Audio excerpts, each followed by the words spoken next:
Ya, Baik, assalamualaikum warahmatullahi wabarakatuh. Perkenalkan, nama saya Muhammad Fauzan dengan NIM 123650223. Kali ini saya akan mereview materi tentang pengendalian cybercrime.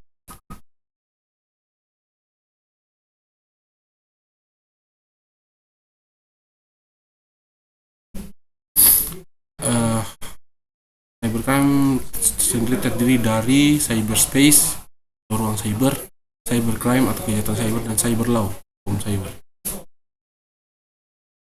Cyberspace atau dunia maya. Cyberspace adalah istilah yang digunakan untuk merujuk kepada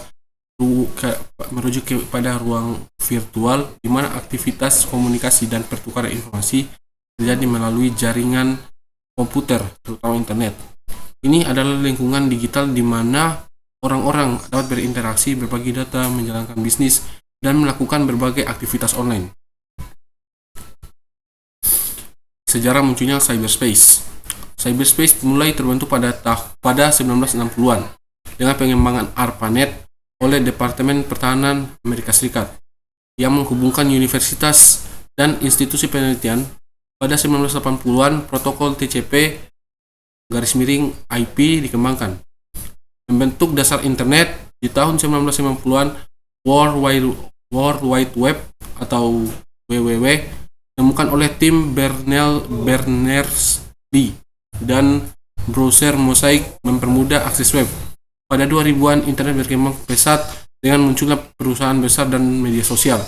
2010-an menyaksikan dominasi perangkat seluler dan aplikasi mobile, sementara 2020-an mempercepat transformasi digital melalui pandemi COVID-19 dan kemajuan teknologi seperti AI, IoT, dan blockchain.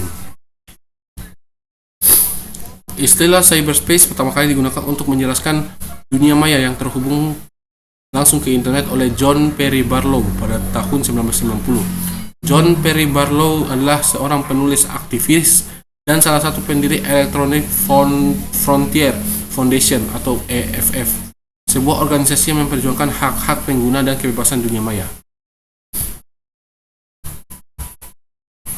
Pengertian cybercrime. Cybercrime juga dikenal sebagai kejahatan dunia maya atau kejahatan cyber, merujuk pada tindakan kriminal yang dilakukan dengan menggunakan teknologi komputer, jaringan internet, atau perangkat elektronik lainnya. Cybercrime melibatkan penyalahgunaan teknologi ini untuk menciptakan kerugian, merusak atau mengancam individu, perusahaan atau pemerintah. Ini adalah bentuk kejahatan yang berkembang seiring dengan kemajuan teknologi dan internet.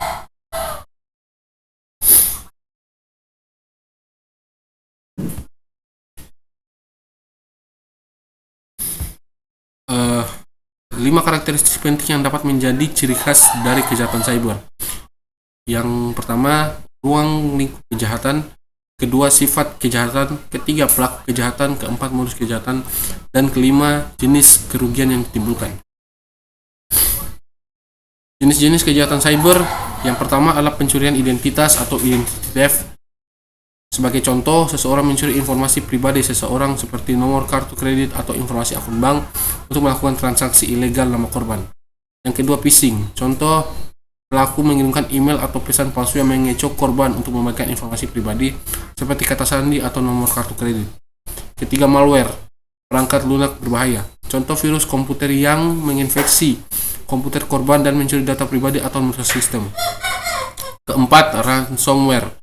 Contoh, perangkat lunak yang mengenkripsi data korban dan meminta tebusan untuk mendeskripsi data tersebut.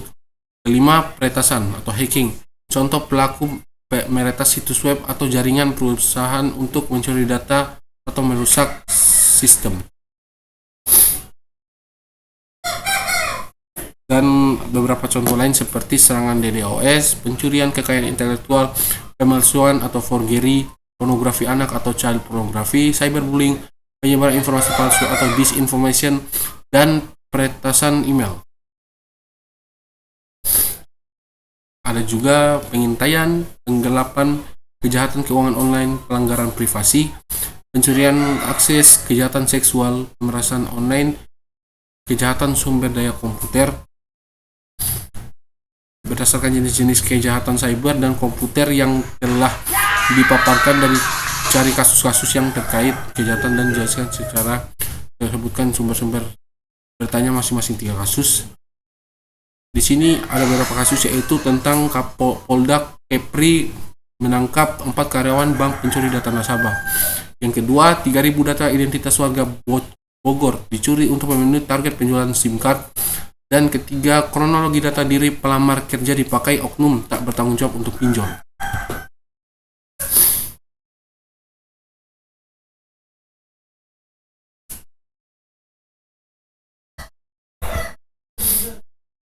Yang pertama tentang pencurian data nasabah. Polda Kepulauan Riau atau Kepri menangkap 4 orang tersangka yang merupakan komplotan pencurian data nasabah dengan kerugian mencapai 25 miliar dan menangkap 4 orang karyawan dari 2 bank besar yang merupakan illegal akses pencurian data nasabah.